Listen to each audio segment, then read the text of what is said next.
Adrenal gland तक है ना? Yes sir. एड्रिनल मेडुला पढ़ लिया था? ये कॉर्टेक्स के हार्मोन भी सब पढ़े थे। एड्रिनल ग्लैंड, एड्रिनल मेडुला पढ़ लिया था? ठीक है, सबने पढ़ लिया था ना? दोनों हार्मोनों के नाम बताओ। एपिनेफ्रिन और नॉरएड्रेनालिन। एपिनेफ्रिन या उसी को एड्रिनलिन कहा जाता है, ठीक है, और दूसरा नॉन एड्रिनलिन या नॉन एपिनेफ्रिन उसको कहा जाता है, ठीक है। इसके अलावा इनके काम क्या थे? इसलिए फाइट और फ्लाइट, या तो लड़ाई करना या तो उड़ जाना, फ्लाइट भाग जाना वहां से, ठीक है।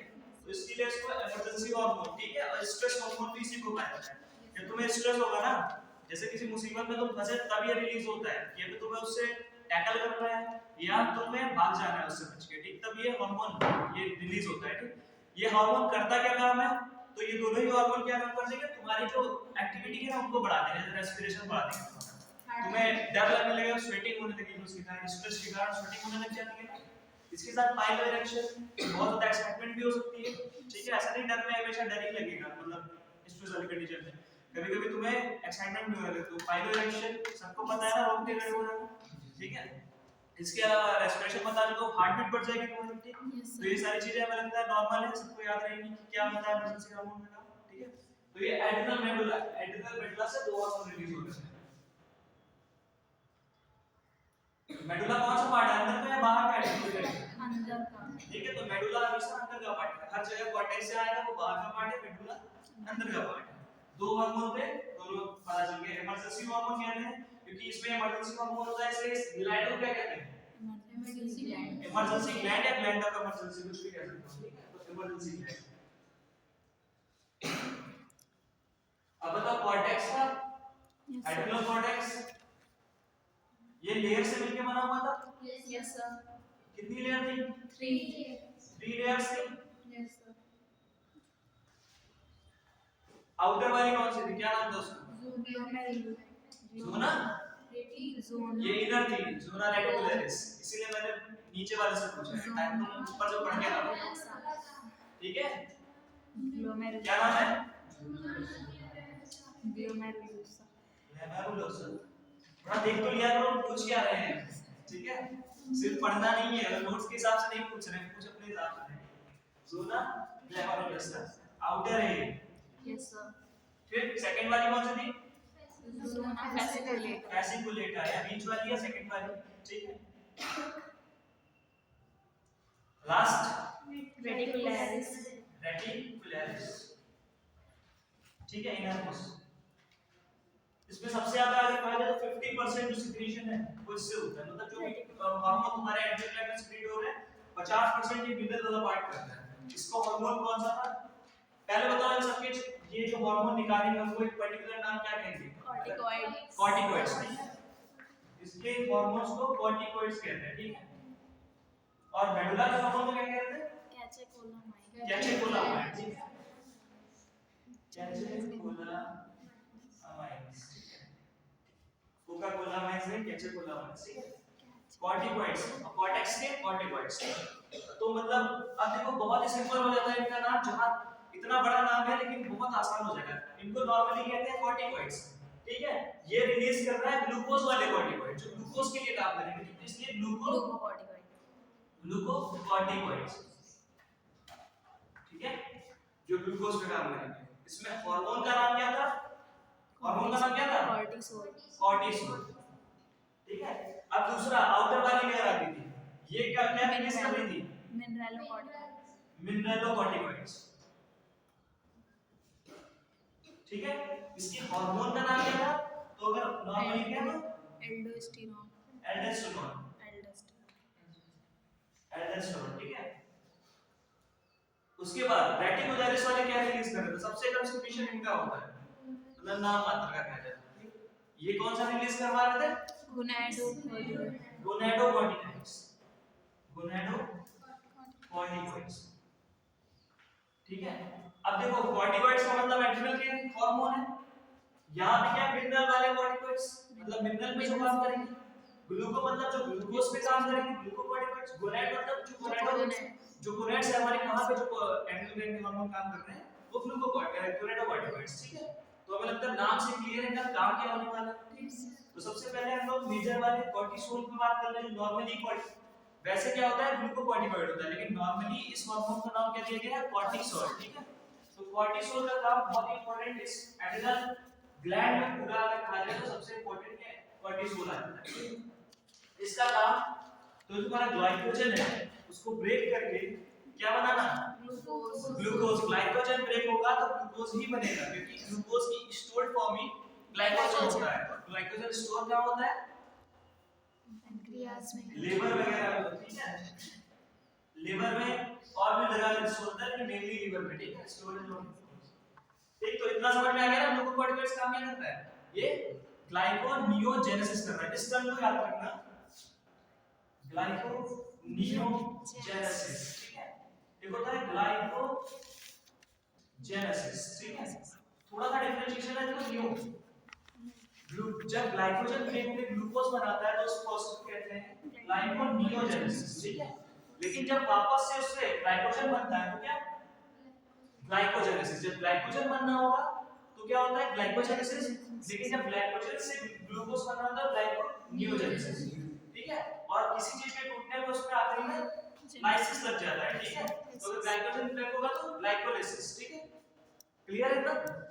लेसिस जिसके भी आखिरी में ये वर्ड आ जाएगा तो वो चीज टूट रही होगी, जैसे लिपोलाइसिस, लिपिड का टूटना, क्लियर है ना, क्या टूटना, लिपिड का टूटना, ठीक है।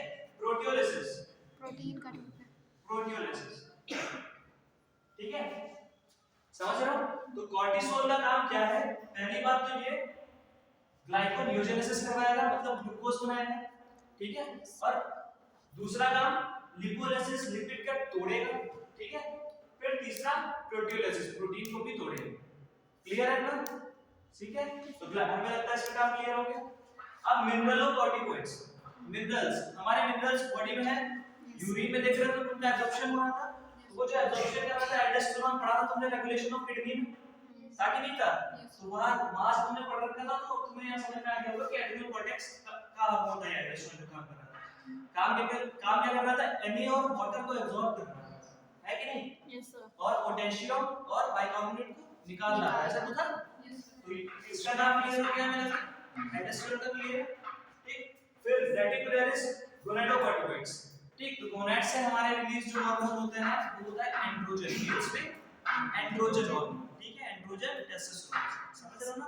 तो ये उसको रिलीज करवाता है, एंड्रोजेनिक कॉर्टिकॉइड्स रिलीज करवाता है।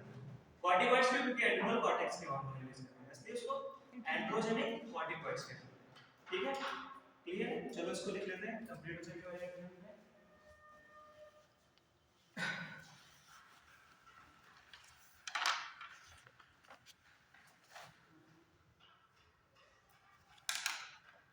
तीनों लेयर्स लिख ली, यस सर, वो बोर्ड से लिखी थी या मेरे द्वारा बुलाई पूरी लिखी थी, मतलब सब कुछ लिख लिया था उसमें, क्या क्या लिखा है बोर्ड से लिखा था।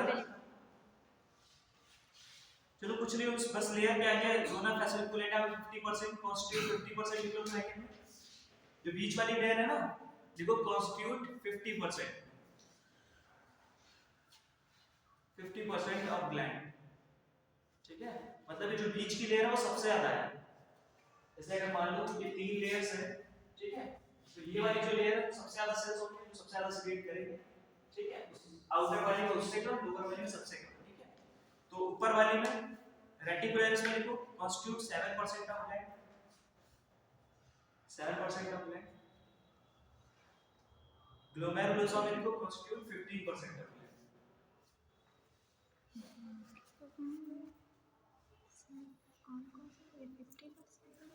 ठीक है। लिख लिया भाई, लिख लिया, नहीं लिखा, क्यों नहीं लिखा, अच्छा छोटा है, चलो तो अभी तो वही तो बताया है सब। चलो अच्छा छोड़ो, तुम यहाँ लिख लो एड्रिनल सेक्रीट, अगला पॉइंट लिखो adrenal cortex secrete hormone called corticoids.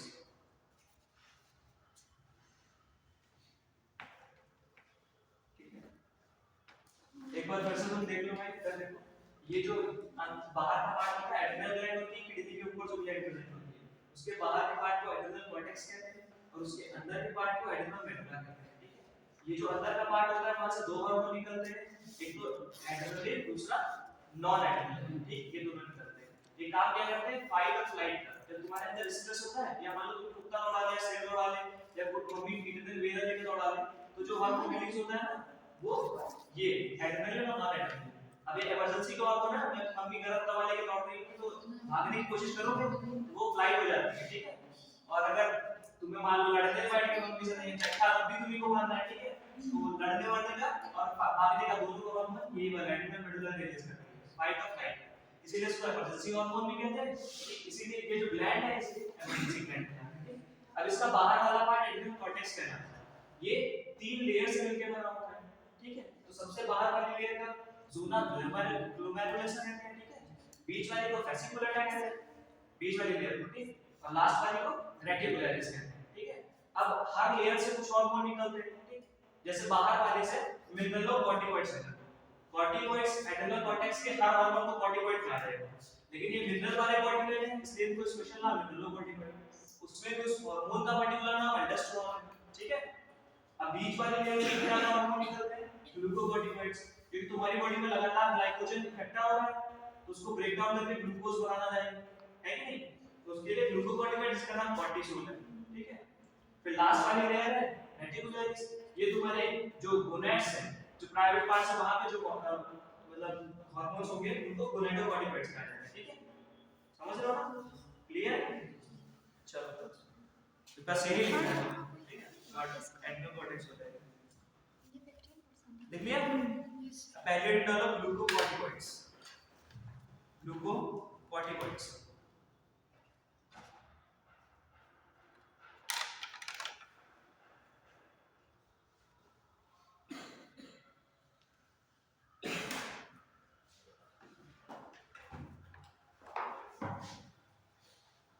ठीक है। corticoids which involved in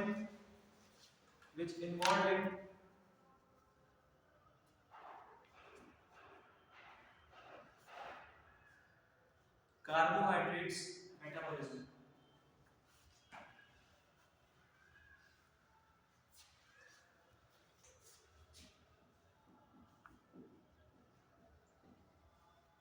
ये क्या है, C6H12O6 क्या है, ग्लूकोज है। ग्लूकोज है।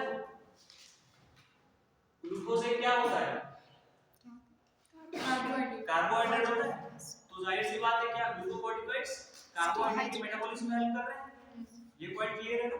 चलो तो इनडायरेक्टली ये लिखा हुआ है, मतलब जो लाइक ग्लूकोज बन रहा है हमारा ना, वो कैसे बन रहा है, इनडायरेक्टली ये लिखा हुआ है। एग्जांपल, इसका एग्जांपल लिखो, cortisol main glucocorticoids, example cortisol, ठीक है, मेन ग्लूकोकॉर्टिकॉइड।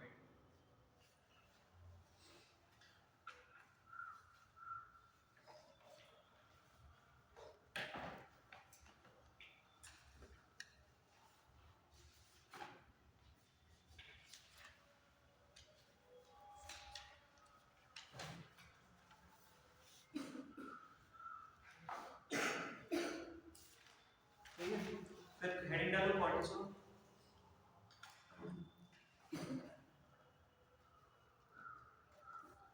उसमें फर्स्ट पॉइंट लिखो,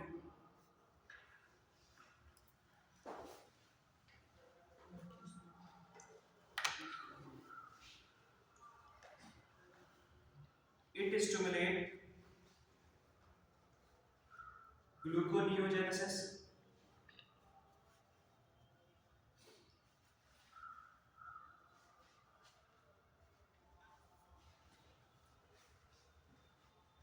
comma lipolysis, लिपिड का breakdown, and proteolysis,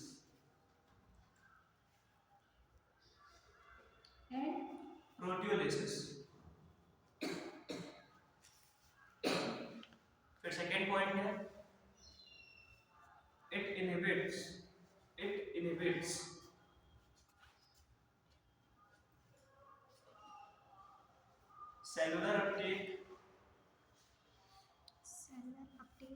cellular uptake and utilization of amino acids,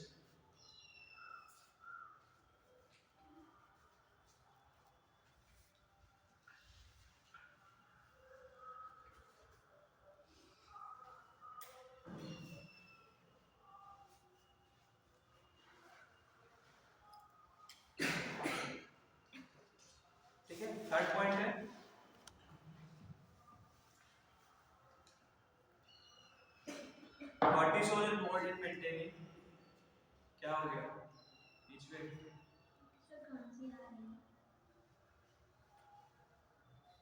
it has cortisol involved in maintaining cardiovascular system as well as kidney functions. Cardiovascular system जो तुम्हारा heart है ना उसको भी maintain करके रखता है, उसकी जो एक्टिविटी है उसको, as well as kidney functions. Actually में देखो तो इनडायरेक्टली ये सारी चीजें तो मैं समझ में आ रही है कि अगर इंसान में ग्लूकोज बहुत ज्यादा बढ़ जाएगा या कम हो जाएगा तो ये सारी दिक्कतें होंगी, ठीक है। हार्ट में भी दिक्कत होगी और तुम्हारे यूरिन में भी दिक्कत होगी, जिसको तुमने पढ़ा था डायबिटीज मेलिटस, जो हम लोगों ने पढ़ा था एनसीडीपीएस जो भी दोनों को पढ़ा था हम लोगों ने, ठीक है। तो उसमें दिक्कत हो रही थी कि नहीं हो रही थी, तो इनडायरेक्टली वहां से पॉइंट उठा के ये लिख दिया गया इसका। दूसरा है, चौथा पॉइंट है cortisol suppresses immune response, suppress immune response.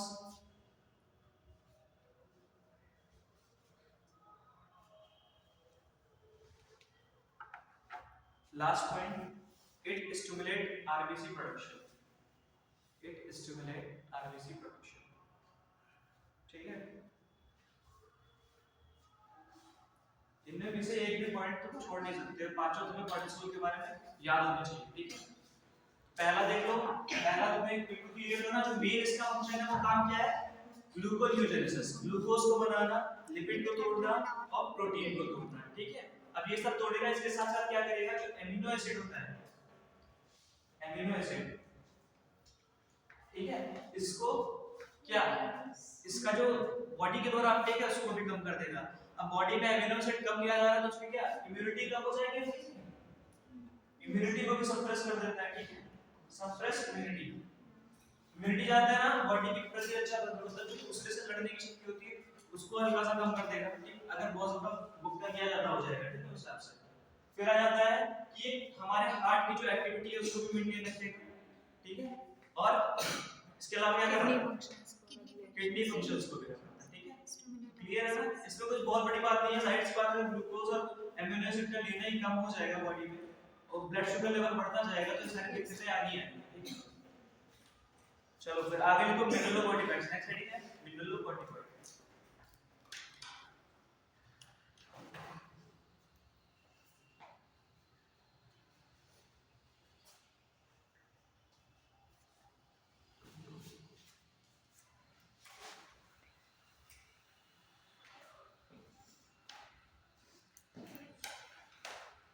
ठीक है, regulate balance of water, regulate balance of water,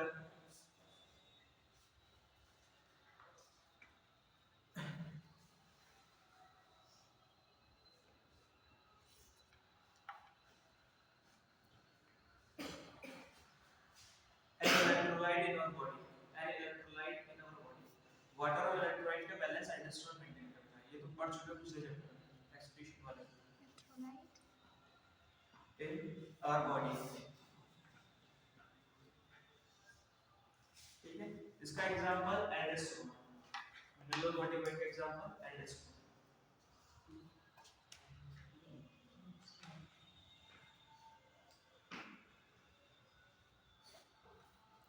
अब हेडिंग डालो एल्डोस्टेरोन,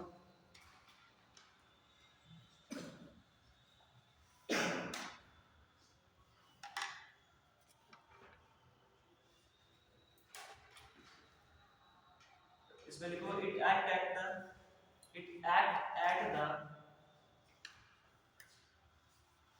कहाँ एक्ट कर रहा है, अगर प्रिसाइज एनसीईआरटी के हिसाब से तो कहाँ पे एक्ट कर रहा था,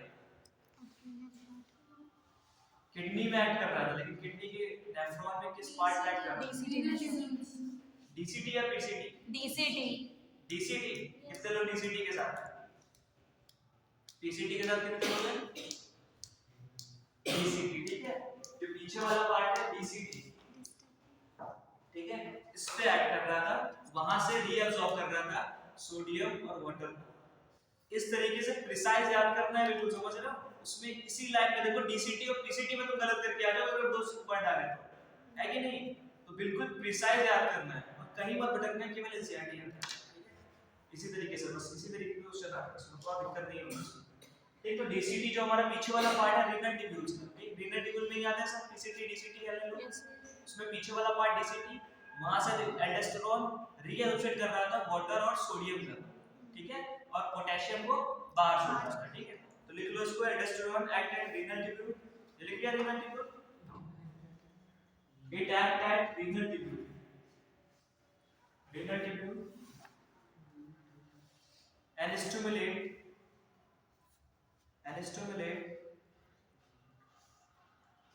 reabsorption of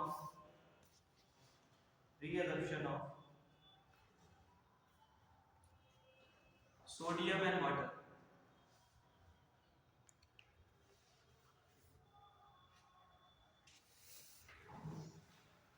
and excretion of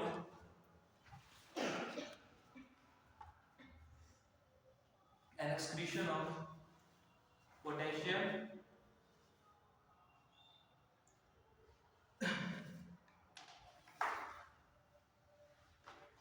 and phosphate ions,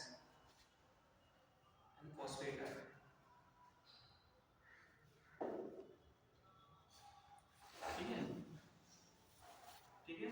अब देखो ये क्या आयंस का लेन देन कर रहा है, तो ये क्या मेंटेन करेगा, आयनिक बैलेंस मेंटेन करेगा हमारे बॉडी में, ठीक है। दूसरा, सोडियम इससे इलेक्ट्रोलाइट NaCl सॉल्ट जो हमारे किडनी में प्रेजेंट था, याद करो, तो ये क्या एक तरीके से इलेक्ट्रोलाइट का भी तो बैलेंस मेंटेन करेगा, ठीक है। अब इलेक्ट्रोलाइट का बैलेंस मेंटेन करेगा तो फ्लूइड के बीच में एक्सचेंज हो रहा था, हमारी किडनी में देखा था, तो ऑस्मोटिक प्रेशर भी मेंटेन करेगा वहां पे, प्रॉपर फंक्शन कराने के लिए ऑस्मोटिक फंक्शन प्रेशर भी मेंटेन करेगा, ठीक है। और एट लास्ट अगर इन सबको मेंटेन कर लेगा तो हमारी बॉडी का ब्लड प्रेशर भी मेंटेन हो जाएगा, ठीक है। इसी में दिक्कत होने से तो ब्लड प्रेशर दिक्कत कर रहा था, है ना। तो ब्लड प्रेशर ज्यादातर दिक्कत भी रहता है कि मतलब अगर कुछ भी इधर उधर हो जाता है तो ब्लड प्रेशर दिक्कत में आ जाता है, ठीक। उसका कोई तुमने पूछा था उससे कोई फंक्शन है कि नहीं, मतलब प्रॉपर कुछ भी नहीं है अभी तक, कोई ऐसे डिस्कवरी नहीं कि इसके कारण ही लो होता है। वो लो इसलिए होता है, तुमको पता है ना, कमजोरी उमजोरी आती है तो मेंटल प्रेशर ले लेता है, इसके कारण बीपी लो हो जाता है। ओल्ड एज में क्या होता है, बॉडी फंक्शनिंग उतनी बढ़िया नहीं होती, इसलिए मम्मी पापा का देखते हो अक्सर बीपी ऊपर नीचे होता है, हम लोगों में इतना ज्यादा नहीं होता है। और कुछ बच्चों में होता है जो मेंटली हल्का सा वीक होते हैं ना, मेंटली का मतलब इनमें रिटार्ड हो पीछे वाले, वो खाते पीते कम है, कहते नहीं हम खाना, डॉक्टर सजेस्ट करता है कि खाना सही से खाओ, तो वहां पे भी बीपी ऊपर नीचे हो जाता है, ठीक। तो बीपी को क्या ऐसे कोई पर्टिकुलर बीमारी नहीं है, ठीक है। बीपी कुछ मतलब अगर खाना सही से नहीं लग रहा है या तुम्हारा रहन सहन अच्छा नहीं है तो बीपी ऊपर नीचे हो सकता है, ठीक है। अभी लगभग सबका बीपी जो है ना 140 के आसपास होता है, बल्कि नॉर्मल 120 का जाता है, लेकिन हम लोगों में से अगर नापा जाएगा तो 130 140 के आसपास ही होगा, वो ऊपर थोड़ी ना आ जाएगा, वो नॉर्मल फंक्शन ही है कि अगर प्रॉपर तुम फंक्शन करोगे ना, 5 बजे उठोगे और अपनी पूरी स्लीप एंड साइकिल, ठीक, अपना खाना ये सब मेंटेन करके चलोगे ना, तुम्हारा 120 130 के बीच में भी रह सकता है, ठीक। तो वो दिक्कत बीपी की कोई ऐसी कोई बीमारी नहीं होती, ठीक, समझ में आ गया होगा मुझे, लिख लिया। तो इसमें लिखो अगला पॉइंट लिखो, इट मेंटेन, जो तुम्हारा एल्डोस्टेरोन है वो क्या मेंटेन करेगा, इट मेंटेन, डैश कर लो 1 2 3 या एबीसीडी करके लिखना। पहला क्या मेंटेन करेगा, इलेक्ट्रोलाइट मेंटेन करेगा हमारी बॉडी में, इलेक्ट्रोलाइट। दूसरा है body fluid volume, body fluid volume की जो यूरिन है वो कितना बनेगा, जो ब्लड में कितना शुगर वगैरह जाएगा, ये सब चीजें मेंटेन करेगा बॉडी फ्लूइड वॉल्यूम। थर्ड है ऑस्मोटिक प्रेशर भी मेंटेन करेगा, किधर क्या जाएगा ये भी ऑस्मोटिक प्रेशर से डिटरमाइन होता है। फोर्थ है ब्लड प्रेशर को मेंटेन करेगा।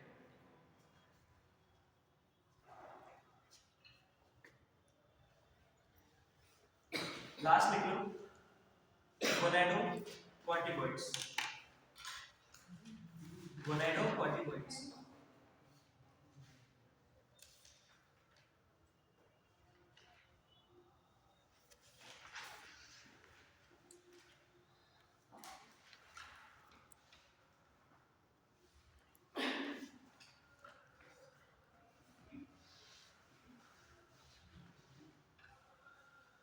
लिखा है गोनाडोकॉर्टिकॉइड्स, Yes, sir. They secrete androgenic steroids.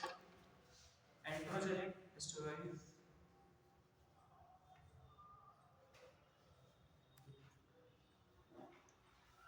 Androgen.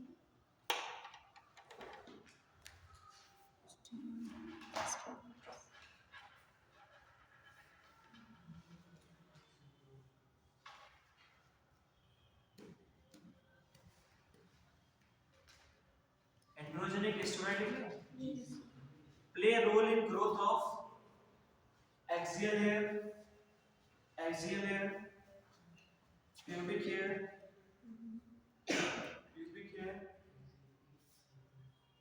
axial hair, pubic hair, and facial hair. ठीक है? एंड्रोजेनिक स्टेरॉइड ये हार्मोन होता है, इसमें मेल्स में होता है, ठीक है? एंड्रोजन हार्मोन होता है ना, Yes. उसको स्टेरॉइडल फंक्शन होता है। बताया था ना कुछ हार्मोन स्टेरॉइड होते हैं नेचर के, इसलिए एंड्रोजेनिक स्टेरॉइड कंफ्यूज मत करना, एंड्रोजन हार्मोन ही है, ठीक? बस लैंग्वेज हल्का सा डिफरेंट लिखी हुई है, ठीक? तो इसका काम क्या होता है, जितने हेयर्स ग्रोथ हो रही है, जैसे हम लोगों में मेल्स में होता है, तो हम लोग के जो हेयर ग्रोथ हो रही है किसी भी रीजन को बड़ी, तो वो यही हार्मोन कराता है, एंड्रोजन के कारण होती है। तुम लोग के नहीं हो रही क्योंकि तुम लोगों में एंड्रोजन कम होगा, बहुत ही कम होगा, ठीक है? समझ में आ गया? तो ये क्लियर है, एड्रिनल कॉर्टेक्स बिल्कुल क्लियर। अब इसमें कुछ डिसऑर्डर्स लिख लो, दो मेन डिसऑर्डर्स हैं इसके जो,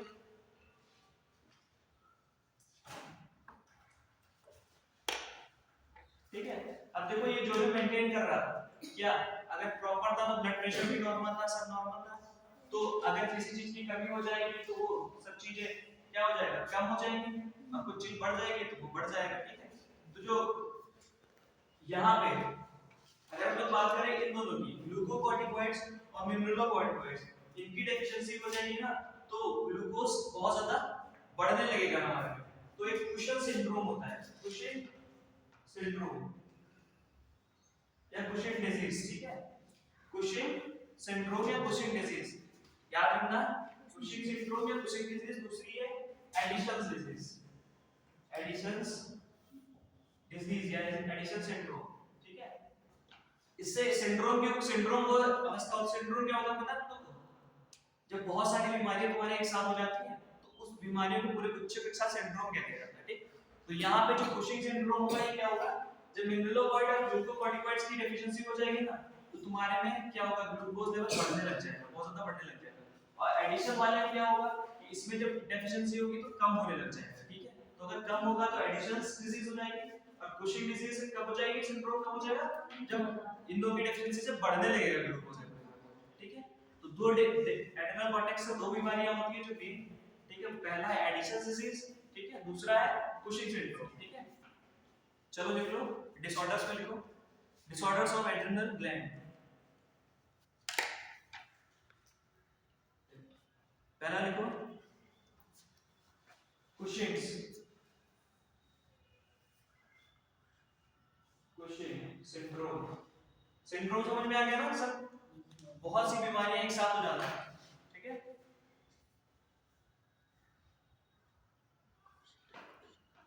सबसे कॉमन सिंड्रोम अगर बात करिए तो एड्स बहुत सुना होगा तुमने, एड्स सिंड्रोम होता है, उसमें कुछ पर्टिकुलर ऐसा नहीं होता कि तुम्हारे बुखार ही है, उसमें सब कुछ हो जाता है, ठीक है? फिर तुम इतने वल्नरेबल हो जाते हो कि अगर तुम्हें नॉर्मल बुखार भी हुआ ना तुम मृत्यु के बिल्कुल कगार पे हो गए, इस तरीके से एड्स की कंडीशन हो जाती है, ठीक है? चलो कुशिंग सिंड्रोम में लिखो cause by deficiency of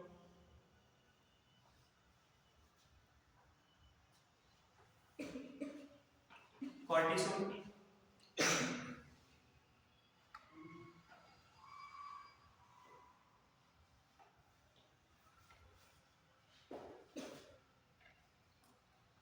which may be due to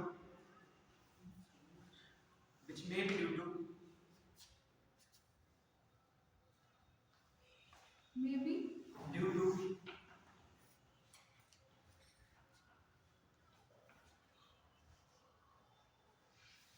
due to tumor in adrenal cortex। Tumour तो तुमको पता ही होगा, Yes. ठीक है? जो तुम्हारी ग्लैंड में है तो उसमें कैंसर या ट्यूमर हो जाए, ठीक है, उससे क्या होगा, जो सिक्रीशन है वो कम हो जाएगा, सेल्स खराब हो जाएंगे, तो जो सिक्रीट कर रहे हैं तो वो सिक्रीट नहीं करेंगे कॉर्टिसोल, तो कॉर्टिसोल सिक्रीट नहीं करेंगे तो ब्लड शुगर लेवल बढ़ जाएगा। इस कंडीशन में जो कुशिंग सिंड्रोम है ना, इस कंडीशन में क्या होता है, जब तुम्हारा कॉर्टिसोल रिलीज नहीं होता तो ब्लड शुगर लेवल बढ़ जाता है, ठीक है, और पोटेशियम सोडियम इलेक्ट्रोलाइट सब बढ़ने लग जाते हैं, ठीक है। तो इस लिख लो, अगला पॉइंट इसमें लिखना, कॉर्टेक्स तक लिख दिया ना। नेक्स्ट पॉइंट है it is characterised it is characterised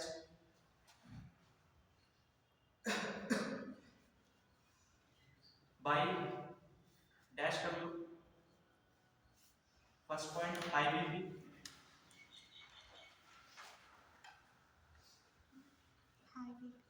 high BP,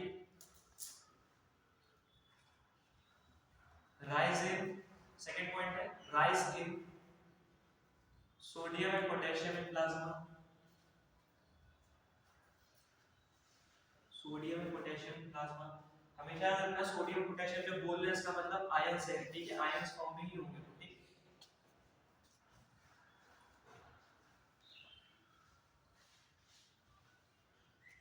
high high appearance of glucose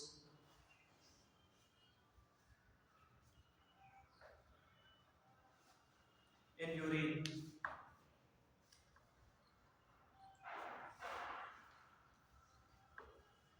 ठीक है। एक और पॉइंट इसमें स्टार करके इस पॉइंट को लिखना, ओबेसिटी मोटापा जो तुम्हारा होता है, ओबेसिटी इसको कहते हैं, obesity and wasting wasting of muscles of thigh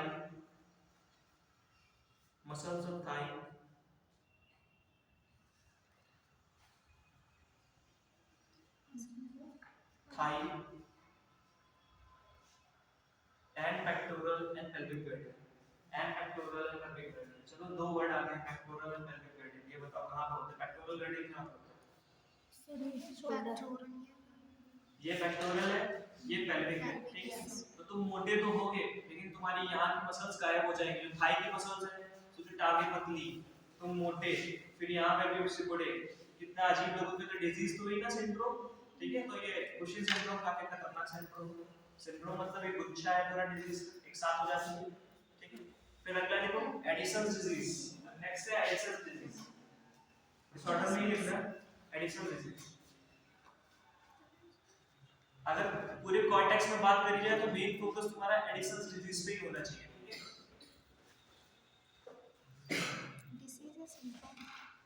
disease है,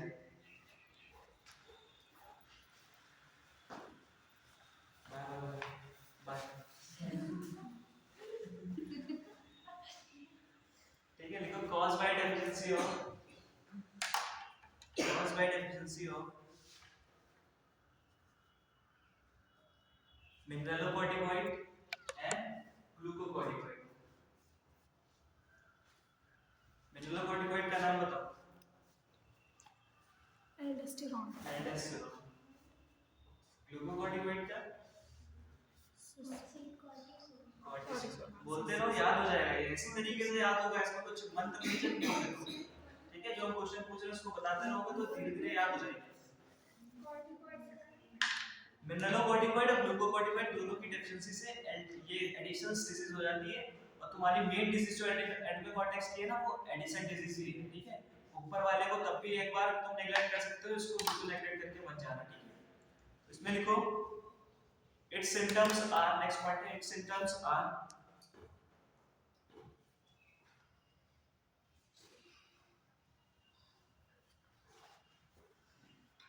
decrease blood glucose level,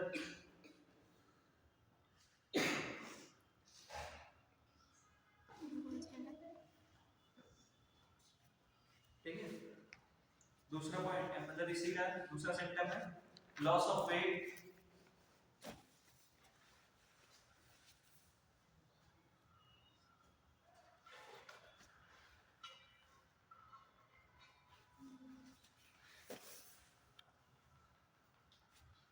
anorexia, भूख का बढ़ जाना, लॉस ऑफ एपेटाइट, एनोरेक्सिया, ठीक है, ये लिख लो एनोरेक्सिया। देखो कभी-कभी क्वेश्चन जो आते हैं वो उसमें ऑप्शंस में एक टर्म दे देता है, ठीक है, मतलब लॉस ऑफ एपेटाइट लिखा हुआ है ना एनसीईआरटी में, तो तुम्हें वो उतना मेंशन होगा, पता होना चाहिए कि लॉस ऑफ एपेटाइट के लिए वर्ड क्या यूज करते हैं, ठीक है। एपेटाइट, खाने की जो भूख होती है ना, भूख के जब कमी आ जाती है तो उसको एनोरेक्सिया कहते हैं, ठीक, तो वो लॉस ऑफ एपेटाइट ना लिख के एनोरेक्सिया लिख देना, तो इसको भी लिख लेना। इसके आगे या तो लॉस ऑफ एपेटाइट के आगे ये लिख लेना ब्रैकेट में, या तो इसके आगे लॉस ऑफ एपेटाइट लिख लेना। फिर लिखो impaired cardiac function, cortisol maintain कर रहा था ना, कार्डियक मस्कुलर सिस्टम को मेंटेन कर रहा था, तो जब अब कमी हो जाएगी तो यही दिक्कत हो जाएगी, कार्डियो सिस्टम काम करना बंद कर देगा तुम्हारा ऐसे, ठीक है। क्या बोला? impaired cardiac function,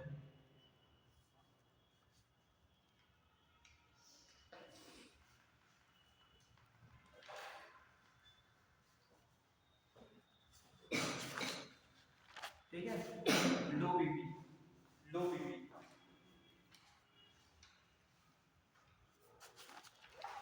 एक लास्ट पॉइंट है इसमें, इंक्रीज्ड सोडियम, नहीं decreased sodium and increased potassium, increased potassium level in, And decreased sodium हाँ इंक्रीज्ड पोटेशियम इन प्लाज्मा, ठीक है।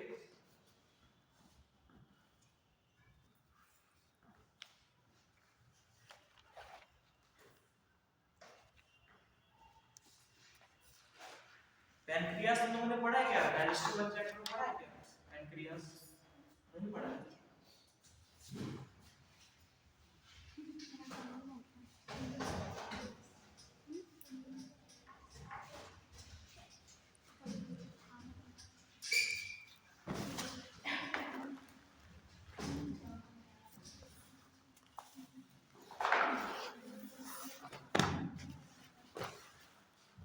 हल्का सा इस तरीके का होता है पैनक्रियास, ठीक है, ये हमारे लीवर इधर प्रेजेंट होगा, ठीक है, इधर पैनक्रियास प्रेजेंट होगा, इन सब का ये सब क्या करते हैं, सिक्रीट करते हैं अपना अपना, जो ये इधर गॉल ब्लैडर भी हो गया, ठीक, तो लीवर अपना सिक्रीशन देता है, पैनक्रियास अपना सिक्रीशन देता है, और गॉल ब्लैडर अपना बाइल जूस सिक्रीट करता है, ठीक है।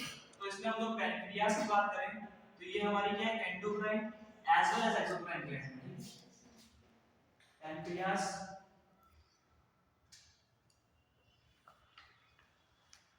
पैनक्रियास, ठीक है, क्या है, एक एक्सोक्राइन ग्लैंड प्लस एंडोक्राइन, दोनों ही फंक्शन है।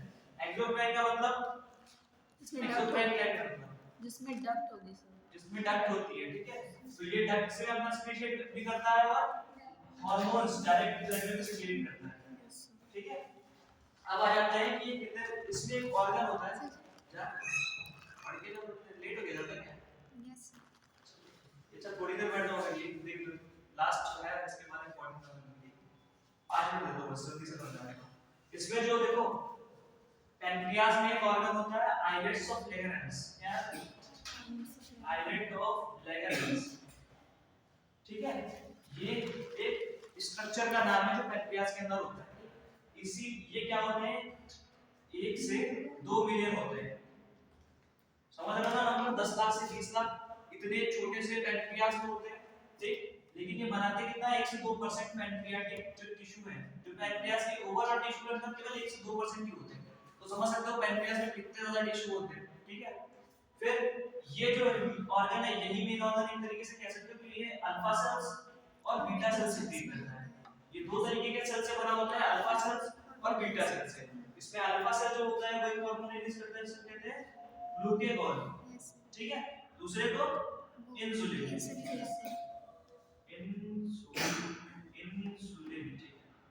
इंसुलिन, ठीक, ग्लूकेगॉन और इंसुलिन। अब इसका नाम देखो, नाम से पता चलता है ग्लूकोज से रिलेटेड होगा, हल्का सा है कि नहीं, ग्लूकोज से रिलेटेड होगा, और इसका इंसुलिन, ये भी बहुत सुना होगा तुमने, ब्लड ग्लूकोज लेवल को मेंटेन करने के काम आते हैं, तो ये दोनों हार्मोन की बात करी जाए तो एक बढ़ाएगा एक कम करेगा, और ये ब्लड ग्लूकोज लेवल को मेंटेन करने के काम आते हैं, ठीक है, और इसमें कुछ नहीं है, जैसे पिछले वाले में ग्लूकोनियोजेनेसिस हो रहा था, इसमें भी एक में ग्लूकोनियोजेनेसिस होगा और एक में नहीं होगा, ठीक है। तो थोड़ा सा लिख ले जाओ, बस तुम्हारा कंप्लीट करवा देते हैं, फिर हम इसको थोड़ा और एक्सप्लेन कर देंगे, ठीक है। लिख लो तुम थोड़ा सा, चले जाओ, वरना नोट्स भी रह जाएंगे तुम्हारे। इतना कुछ इसमें है नहीं ना, इसलिए कह रहा हूं। तुम तो अगर कंप्लीट तो करोगे नहीं, पता है। फोन नहीं पढ़े रहते, फोन से पढ़ लेते हो? नहीं पढ़े रहते हैं। ठीक है।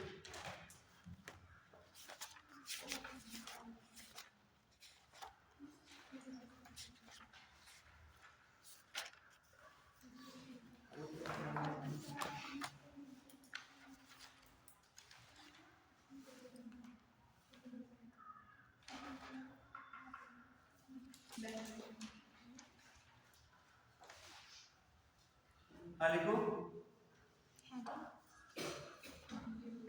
ये जितनी चीजें बताई है इसके लिए छोड़ो, ग्लूकागोन का मेन फंक्शन लिख लो बस, सीधे 4 लाइनें छोड़ो, 5 लाइनें छोड़ो, फिर लिखो ग्लूकागोन।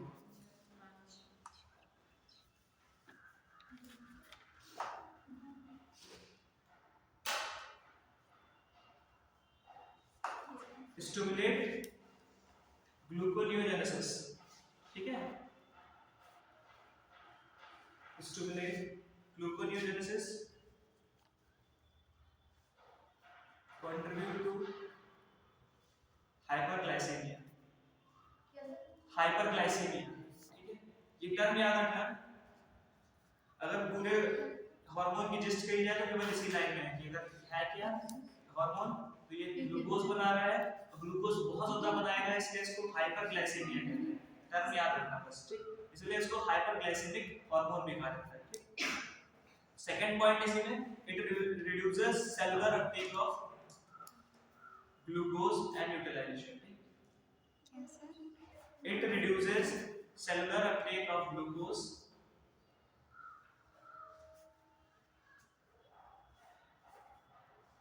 and utilization. Second लिख लो इंसुलिन, इंसुलिन में ऐड करते हैं, थोड़ा छोड़ देना इसमें जगह, फिर इंसुलिन डालना है, ठीक है।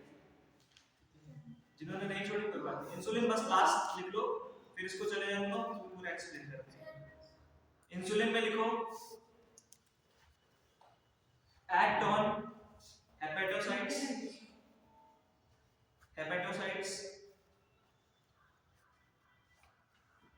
and adipocytes.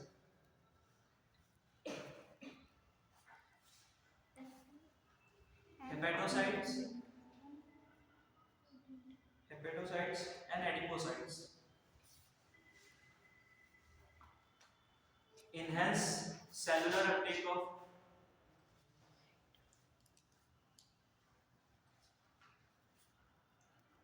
glucose from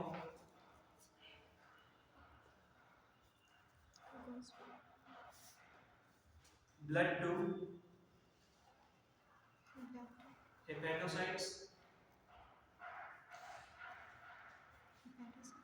and adipocytes, result in decreased blood glucose level.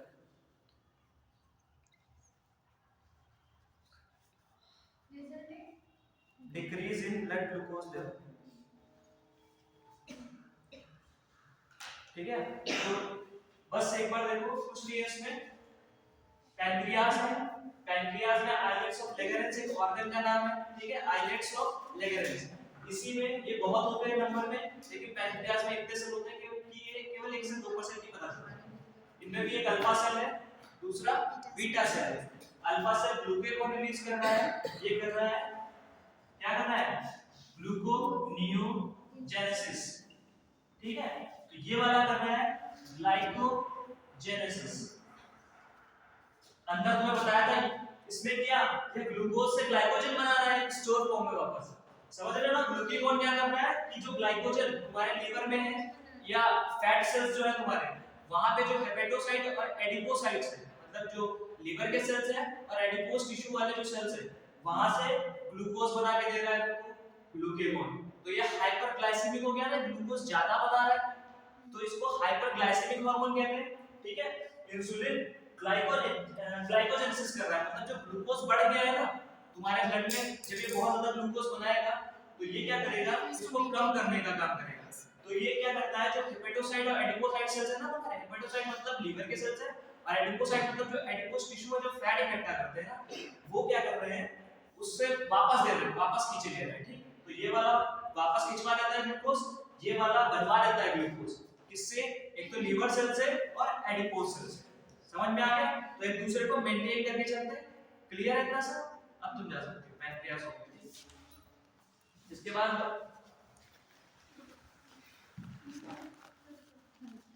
तुम भी जा रहे हो, सब लोग जा रहे हो, ज्यादा देर हो गई। हमें ये पता होता तो पहले ही शुरू कर देते क्लास। लगा तो देखते हो तुम लोग तो सारे जा रहे हो। अच्छा अच्छा ठीक जाओ।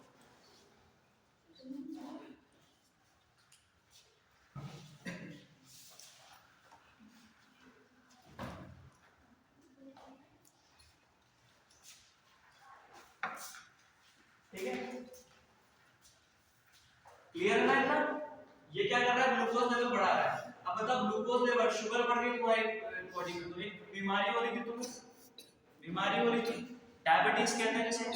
डायबिटीज होती तो ज्यादा तरीके की है, लेकिन मेन तुम्हारे में दो तरीके की जो अभी तक पूछी गई है, तो दो ही तरीके की बताऊंगा मैं। एक तो मेलिटस है, ठीक है, जिसमें ब्लड, पूरे ब्लड में ही क्या ग्लूकोज लेवल बढ़ा जाता है। ठीक है, ठीक है। फिर आज दूसरी आती है जो डायबिटीज इंसिडियस, क्या है यार, इंसिडियस, ठीक है, रुको मुझे याद करना थोड़ा सा, इंसिडियस, ठीक है, क्या है यार, रुको क्लियर करता हूँ।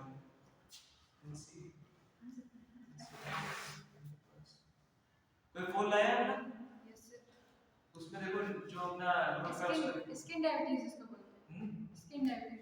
स्किन डायबिटीज नहीं, उसमें क्या होता है, ग्लूकोज लेवल नहीं बढ़ता है, लेकिन जो यूरिन में है ना वो सिक्रीशन बढ़ जाता है उसका, मतलब वाटर बहुत ज्यादा बढ़ जाता है। समझ रहे हो ना? तो हल्का सा डिफरेंस है उसमें, नाम एग्जैक्टली रिकॉल नहीं हो पा रहा है, एनसी करके ही है कुछ। चलो मैं आपको बताता हूँ।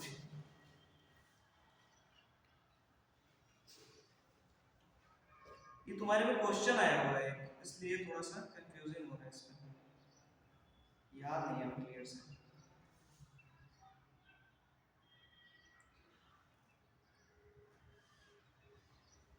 डायबिटीज इंसिपिडस है, ठीक है, हम क्या बोल रहे थे, इंसिपिडस, बोल थोड़ा सा क्लियर है, डायबिटीज इंसिपिडस है, ठीक है। ये हल्का सा अलग है जो मेलिटस है तुम्हारी, ठीक है। इसको ये तुम्हारे कोर्स में है भी नहीं, लेकिन तुम्हारे में क्वेश्चन आ चुका है, इसलिए बता रहा हूँ। पहले क्वेश्चन आया हुआ 17-18, तब ये थोड़ा चैप्टर थे इसमें। तो इंसिपिडस और मेलिटस दोनों हल्का सा अलग है, क्या है उसमें, ब्लड ग्लूकोज, जो मेलिटस है तुम्हारे वो नॉर्मल ये वाली बीमारी है जो तुम्हारे पैंक्रियास के कारण हो रही है, ठीक है। और वो वाली जो बीमारी है इंसिपिडस वो क्या, एडीएच के कारण हो रही है। एडीएच ज्यादा सिक्रीट नहीं हो पाता, तो वहां से रीअब्जॉर्प्शन नहीं हो पाता है, जो सोडियम और पोटेशियम वाटर का एब्जॉर्प्शन कर रहे थे वो नहीं हो पा रहा। तो जो वैसोप्रेसिन कम सिक्रीट होगा या एडीएच कम सिक्रीट होगा, जो तब तुम्हें जो डायबिटीज होगी वो कौन सी होगी, डायबिटीज इंसिपिडस, ठीक है। और जब ये हाइपरग्लाइसेमिक हो जाएगी या ग्लूकेगॉन बहुत सिक्रीशन बढ़ जाएगा, तो ग्लूकोज लेवल बढ़ जाएगा, तब डायबिटीज मेलिटस, जो नॉर्मल डायबिटीज कहते हो ना वो डायबिटीज मेलिटस होती है, ठीक है। लेकिन जब तुम डायलिसिस पे चले जाओगे तो तुम्हें यूरिन भी प्यूरिफाई करना होगा ना, तब वो डायबिटीज इंसिपिडस वाली होती है, ठीक है। क्लियर हो गया ना? तो ये दोनों डायबिटीज ध्यान रखना थोड़ा सा कि ग्लूकेगॉन पैंक्रियास वाली डायबिटीज कौन सी है, डायबिटीज मेलिटस, मेलिटस है, ठीक है। और जो एक्सक्रीशन वाली डायबिटीज है वो डायबिटीज इंसिपिडस है, ठीक है। क्लियर है? चलो इसका डिसऑर्डर यही वाला है, ठीक है, इंसिपिडस वाला, ए मेलिटस वाला। और कंफ्यूजिंग तो नहीं हुआ है? एक बार फिर से ध्यान देना, एक्सक्रीशन वाला डायबिटीज इंसिपिडस है और ये जो ग्लूकेगॉन वाला है वो डायबिटीज मेलिटस है। चलो अब ऊपर जो स्पेस छोड़ा है वो लिख लो, उसमें लिख लो pancreas. Pancreas is a heterocrine gland, heterocrine gland.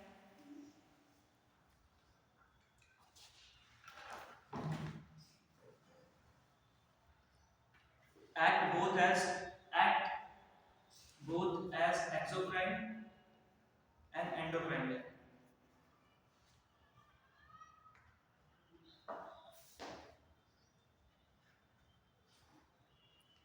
ठीक है, फिर सेकंड पॉइंट है about 1 to 2 million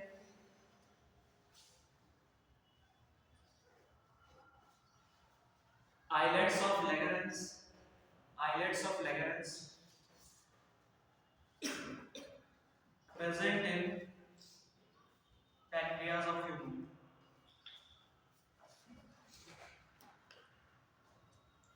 third point है islets of Langerhans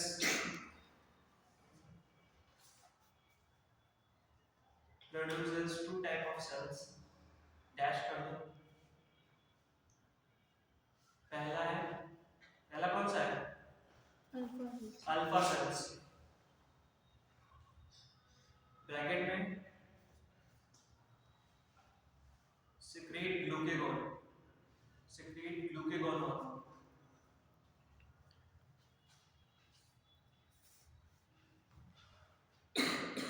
and second है beta cells ब्रैकेट में secrete इसको secrete कर रहे हैं इंसुलिन ठीक है।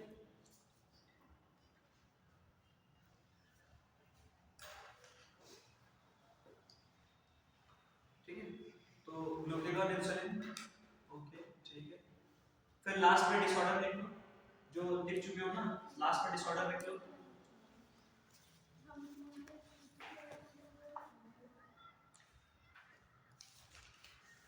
Hyperglycaemia lead to diabetes mellitus.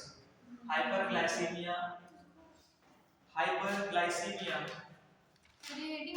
नहीं ये डिसऑर्डर है डिसऑर्डर में लिखो हाइपरग्लाइसेमिया लेड टू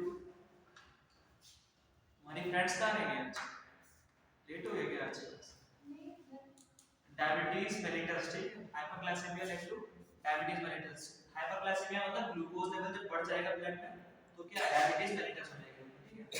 अब आ जाती है तुम्हारे जो गोनेड्स हैं उनमें टेस्टिस और क्या है कौन कौन सी ग्लैंड्स हैं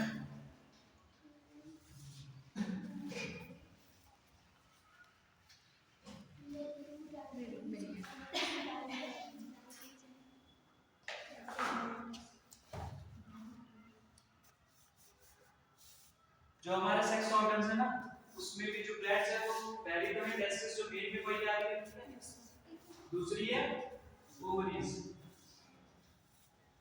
ठीक है। तो सबसे पहले हम इसमें बात करते हैं तो ये जो हमारी बॉडी से बाहर एक पाउच होता है जिसको स्क्रोटल सैक कहते हैं ठीक है। ये मेल्स में होता है ठीक है। इसी में टेस्टिस प्रेजेंट होती है ठीक है। इसमें ये जिससे कनेक्ट होता है सेमिनल वेसिकल ये सब तुम अभी अगले चैप्टर इंट्रोडक्शन वाला चैप्टर आएगा तो डीप में पढ़ने वाले हो थोड़ा सा बस जान लो। सेमिनल वॉस डिफरेंस प्रेजेंट होती है वॉस डिफरेंस एक ट्यूब होती है जो कनेक्ट करती है तुम्हारे प्राइवेट पार्ट को और तुम्हारे टेस्टिस को ठीक है। तो वो सेमिनल वॉस डिफरेंस होती है सेमिनल। अब देखो ये जो टेस्टिस है ना तुम्हारी पेयर में होती है इनके अंदर जो सेल प्रेजेंट होते हैं वो सेमिनिफेरस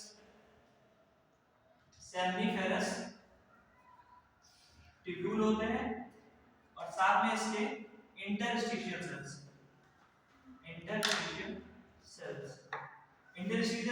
मतलब जो खाली जगह है ना वहां पे जो सेल्स प्रेजेंट है इसका नाम इंटरस्टिशियल सेल दे दिया गया है।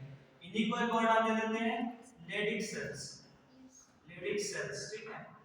ये जो तुम्हारे सेल्स है ना इंटरस्टिशियल सेल्स और लेडिक सेल्स यही तुम्हारे मेन हार्मोन जो है एंड्रोजन और टेस्टोस्टेरोन ठीक है।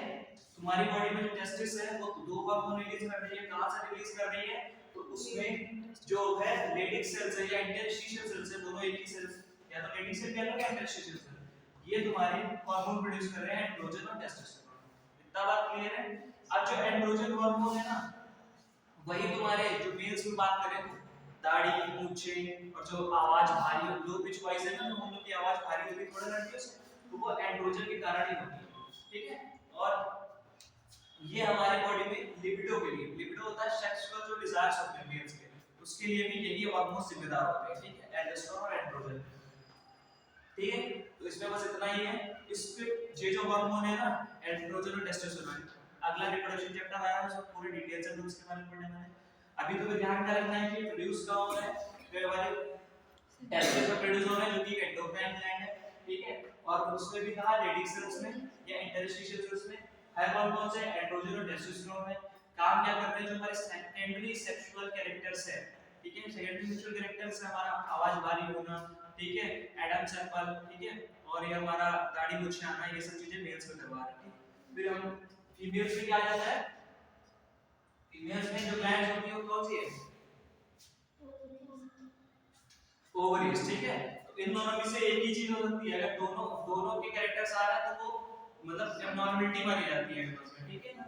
तो फीमेल्स में ओवरीज होती है और ओवरीज में भी फॉलिकल, हमारी जो ओवरीज होती है ना, ये यहाँ पे सेमिनिफेरस ट्यूबुला में भी होता है और दोनों तरफ ओवरीज होती है, ठीक। यहाँ से प्रॉपर्ली हर मंथ में 28 डेज की साइकिल चलती है पूरी, वो रिलीज होती है ओवरीज, ठीक है। तो वो जो रिलीज हो रही है ठीक है, फॉलिकल होता है। फॉलिकल समझते हो, गोल गोल आकृति होगी जो बनाएगी इसको, ठीक, इसको ओवेरियन फॉलिकल कहते हैं। ओवेरियन फॉलिकल ये तुम्हारी ओवरीज रिलीज करवाता है, ठीक है। सर इधर नहीं लिखे, दिखता नहीं। दिखता नहीं तो किधर लिखते बताओ, तुम सुन लो बस, रिली इतना क्या फैल नहीं है, तुम अगले चैप्टर में यही पढ़ने वाले हो, ओवरीज और टेस्टिस से इतना ज्यादा ध्यान भी नहीं देना है, इतना ज्यादा यहाँ पे बता देंगे तो तुम्हें कुछ पता भी नहीं चलेगा, मैं पता है इसमें थोड़ा बहुत बस जानना है, बस पे वो ध्यान रखो कि रिलीज कहां से हो रहा है। तो जो ओवेरियन फॉलिकल है तुम्हारे में ओवेरियन फॉलिकल बनता है, ठीक है, ठीक है। ओवेरियन फॉलिकल क्या दो हार्मोन रिलीज करवाता है, एक हार्मोन रिलीज करवाता है ये एस्ट्रोजन, एस्ट्रोजन, ठीक है। अब एस्ट्रोजन क्या होता है, ये जो ओवेरियन फॉलिकल है ये जब बन रहा होगा तो ये एस्ट्रोजन रिलीज करवाएगा जब ये ओवेरियन फॉलिकल फॉर्म होगा, लेकिन ये जब तुम्हारी मेंस्ट्रुअल साइकिल चलती है ना तो ये एक स्टेज आती है जब ये रप्चर हो जाता है, फर्टिलाइजेशन नहीं हो पाता है तो ये रप्चर हो जाता है, रप्चर मतलब टूट जाना। तो जब ये रप्चर हो जाएगा, रप्चर हो जाएगा तो ये कौन सा हार्मोन प्रोड्यूस करेगा, प्रोजेस्टेरोन। प्रोजेस्टेरोन तुम्हारा प्रेगनेंसी के टाइम हेल्प करता है, ठीक है, जो तुम्हारी एंडोमेट्रियम बनाने का काम आता है। तुम्हारे यूटेरस में 3 लेयर्स होती है, ठीक है, उसमें भी जो एंडोमेट्रियम बेबी के लिए बनानी होती है ना उसको प्रोजेस्टेरोन हेल्प करता है, इसलिए प्रेगनेंसी के टाइम हेल्प करता है, ठीक। तो दो चार बातें हैं, इसको एज इट इज याद रखना। इन जो ये हार्मोन्स है ना इनको तुम पूरी तरीके से बुक से ही पढ़ना, नोट्स ना ऑनलाइन डलवा दो, डाल दो, बनाने हो तो उससे बना लेना, ठीक है, वरना ऐसे ही चलेगा। इसके अलावा कुछ और हार्मोन्स होते हैं, जैसे लोगों ने किडनी में एक एक्स्ट्रा हार्मोन पढ़ा था जो कि हार्ट का हार्मोन था, किडनी के फंक्शन को कंट्रोल कर रहा था, नाम बताओ उसका।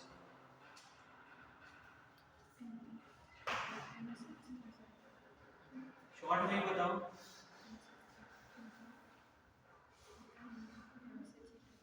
नहीं पता, एएनएफ था, एएनएफ था कि नहीं, एट्रियल नाइट्रोक्रेटिक हार्मोन, नहीं याद भूल गए, वैसोडाइलेशन का रहता है, इसको याद रखो थोड़ा सा, रेगुलेशन जरूर इससे क्वेश्चन आना है, किसी भी चैप्टर के रेगुलेशन होते हैं ना, जैसे रेस्पिरेटरी रेगुलेशन या जो किडनी रेगुलेशन, इनके जो हार्मोन होते हैं वो बहुत इंपॉर्टेंट हो जाते हैं, इनसे क्वेश्चन आना पक्का ही पक्का है, ठीक है। तो ये था लिख दो, एएनएफ जो है वो हार्ट का हार्मोन है जो कि वैसोडाइलेशन करा रहा था। वैसोडाइलेशन मतलब जो तुम्हारी ब्लड वेसल्स उनको फैला रहा था, तो उनके अंदर का प्रेशर कम होगा तो ब्लड प्रेशर कम हो जाएगा, ठीक है। इसके अलावा तुमने जेजी सेल्स पढ़ा था, जेजी सेल्स क्या थे, फुल फॉर्म बताओ जेजी सेल्स का, जुक्स्टाग्लोमेरुलस, जुक्स्टाग्लोमेरुलस, ठीक है। तो ये थोड़ा ध्यान रखना, ये इसी चैप्टर में तुम पढ़ने वाले हो, उस चैप्टर में नहीं बताया था क्योंकि उस चैप्टर में था भी नहीं। जुक्स्टाग्लोमेरुलस सेल्स, जुक्स्टाग्लोमेरुलस सेल्स, ठीक है, ये जेजी सेल्स थे। ये क्या रिलीज कर रहे थे, एरिथ्रोपोइटिन।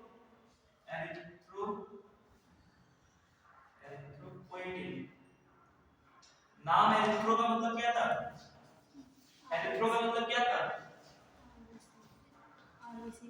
आरबीसी, आरबीसी नहीं था, रेड कलर था एरिथ्रो का मतलब, ठीक है। तो चलो आरबीसी से रिलेट कर लो, तो ये क्या करेंगे, आरबीसी की प्रोडक्शन में हेल्प करते हैं, आरबीसी के प्रोडक्शन में हेल्प करते हैं, ठीक।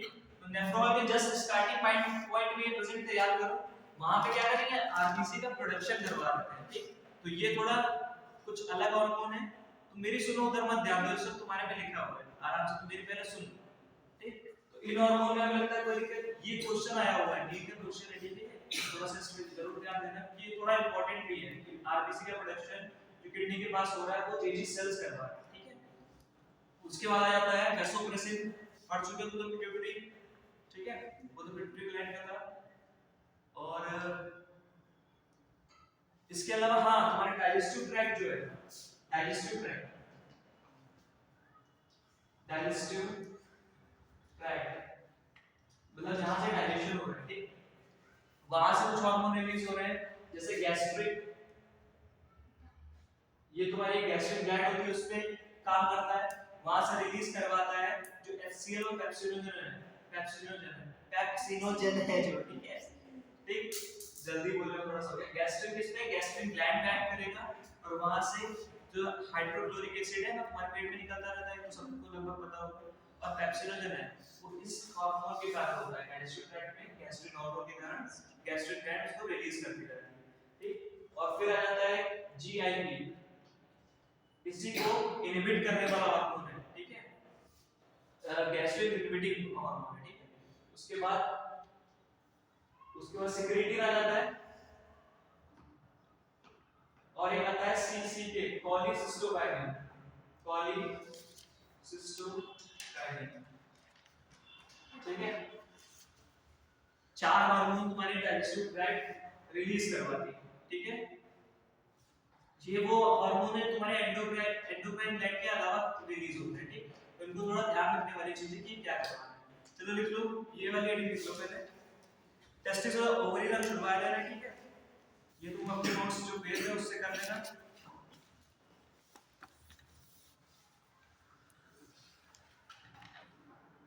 देखो, hormones of heart, kidney and gastrointestinal tract,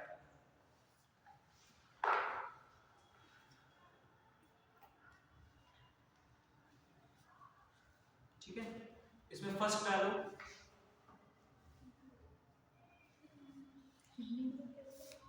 इसमें किडनी के बाद क्या बोला, and gastrointestinal tract, gastrointestinal tract,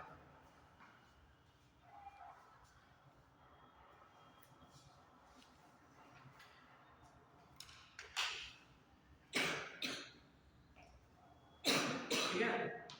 इसमें लिखो पहला एएनएफ, एएनएफ का full form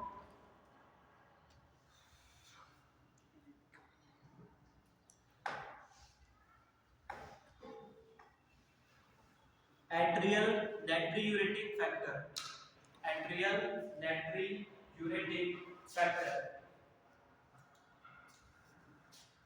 atrial natriuretic factor,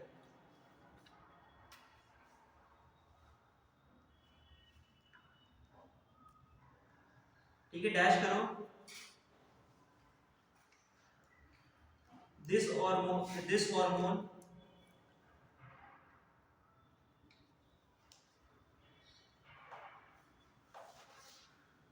cause vasodilation,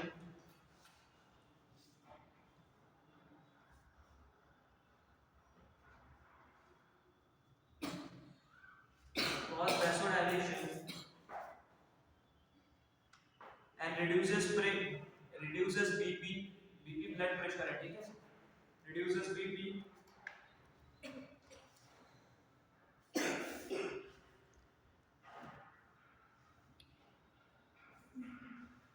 secreted by heart,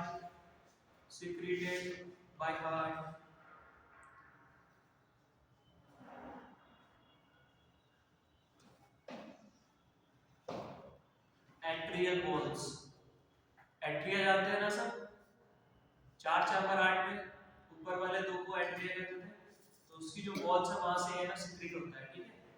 तो secreted by heart atrial walls and it is an peptide hormone, peptide hormone का मतलब कहां एक्ट करेगा, ये मेम्ब्रेन पे या अंदर जाके, मेम्ब्रेन पे, ठीक है। तो ये ध्यान रखना, पेप्टाइड हार्मोन लिखने का मतलब वो डायरेक्ट ये पूछ सकता है कि अटैक या मतलब रिसेप्टर कहां प्रेजेंट होंगे इसके, तो मेम्ब्रेन पे, ठीक है। अगला लिखो एरिथ्रोपोएटिन, सेकंड हार्मोन है erythropoietin,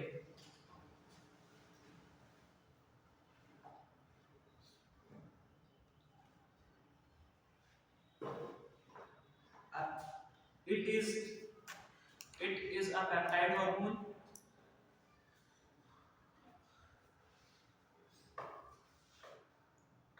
produced by JG cells of kidney.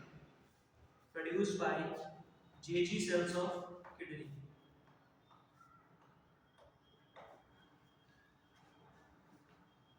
ठीक है,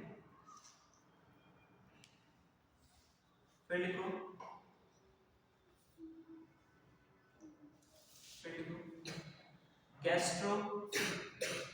gastrointestinal tract hormone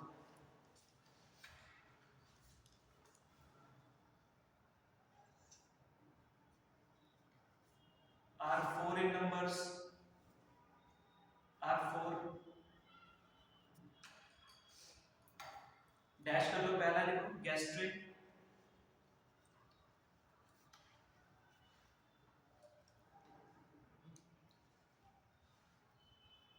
act on gastric gland, इसके आगे गैस्ट्रिक के आगे डैश करके act on gastric gland, act on gastric gland and secrete HCl, hydrochloric acid and pepsinogen. ठीक है, second hormone है secretive, second hormone secretive,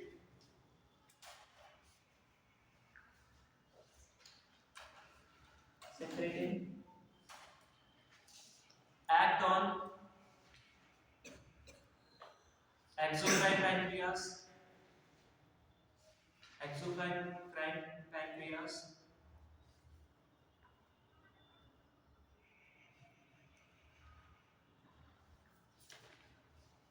and stimulate secretion of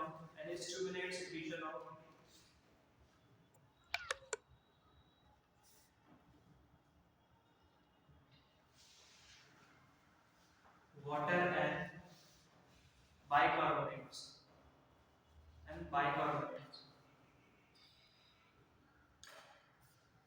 third है CCK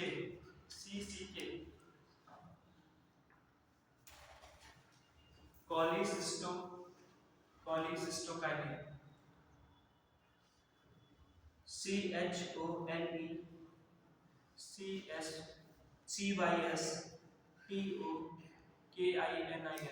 cholecystokinin, ठीक है। It act on both pancreas and gallbladder,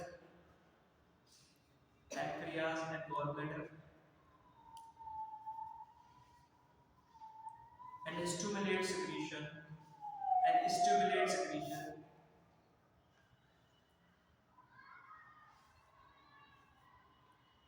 of pancreatic enzyme and biojuice, ज्यादातर जो hormone है देखो उनके नाम ही उनके फंक्शंस को बता देते हैं कि कहां पर एक्ट करने वाले हैं। ठीक है, last GIP, gastrin inhibiting peptide, GIP gastrin inhibiting peptide.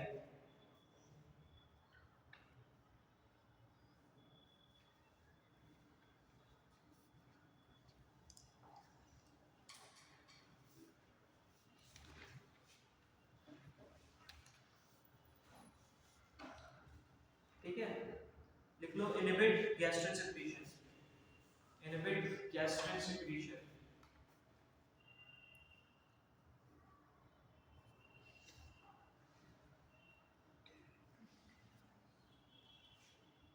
Last note करके लिखो, लास्ट हार्मोन बिल्कुल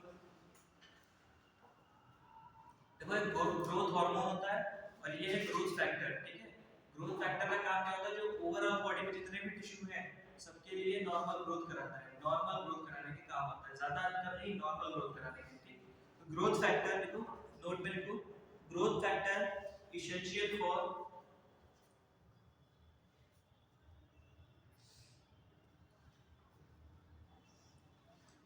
नॉर्मल ग्रोथ ऑफ टिश्यू,